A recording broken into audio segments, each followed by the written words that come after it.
ନଥିଲା ଅବସ୍ଥାରେ ମୋ ଘରୁ ଚୋରି ହେଇଛି କାଲି ରାତିରେ। पेट्रोलिंग करके दिए पिछे टिके हर्न बजे टिके जाले एपट कले गाड़ी गाड़ी की जाले टिके डर रहिबो। पुलिस आसिक आम जनसंपर्क सभा करथिले किंतु वर्तमान पेट्रोलिंग किसी करूनांती। ମୋ ସ୍ୱାମୀ ନଥିବା ସକାଶେ ମୁଁ ଯାଇକି ବାହାରେ ମୋ ପିଲାଙ୍କ ପାଇଁ ମୁଁ ବାହାରେ ରୋଜଗାର କରିବା ପାଇଁ ପଡ଼ିଛି। ମୁଁ ନଥିଲା ଅବସ୍ଥାରେ ମୋ ଘରୁ ଚୋରି ହେଇଛି କାଲି ରାତିରେ। ରୂପା ନେଇଯାଇଛନ୍ତି 10-12 ଭରି ଯାଙ୍କା ରୂପା ନେଇଯାଇଛନ୍ତି। ସୁନା ଜିନିଷ ଶଙ୍ଖା 3 ହଳ, ମୁଦି 2ଟା, ମୋ ପୁଅର ଚେନ୍ ଲକେଟ 4-5ଟା, କାନର 2 ହଳ, ଆଉ ରେଜ ପଇସା 1000 କି 1500 ଯାଙ୍କେ ଥିଲା ରେଜ ପଇସା ତାକୁ ନେଇଯାଇଛନ୍ତି।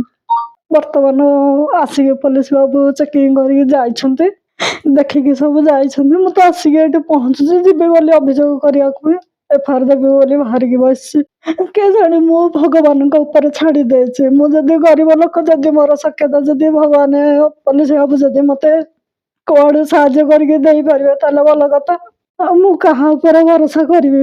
ଯଦି ସେମାନେ ମତେ ମୋ ଜିନିଷ ଫେରେଇ ପାରିବେ ତାହେଲେ ମୁଁ କିଛିଟା ଉପକୃତ ହେଇପାରିବି ମୋ ପିଲାଙ୍କର ଆଶା ନେଇକି। एमती तो आम गाँव में तल साइड एमती चोरी है केते 1.5 मास 2 मास खंडे जो तल साइड चोरी होती बारंबार चोरी होती।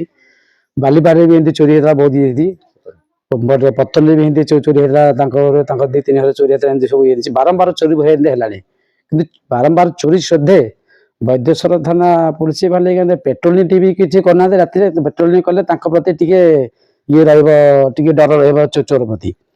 आम तो एमती मानने घर चापी निज पेट पारा बाहर गलु बाहर गला एमती चोरी चारी बारंबार ये है कि पुलिस बदेश्वर पुलिस रात पेट्रोलिंग कले भल हाँ चोरी आम एफआईआर दबू बदेश्वर थाना एफआईआर दबू तेणुकर आम चोरी जिन पाइबू कि न पाइबू से पुलिस वाला साहय कर अनुसंधान करमको जनइबे मैडम पाखे पेट्रोलिंग करने आम कहबू जे राति 2-3 आसिक पेट्रोलिंग करके दिए पिछे टिके हर्न बजे टिके जाले एपट कले गाड़ी गाड़ी की जाले टिके डर रहिबो निश्चिंत।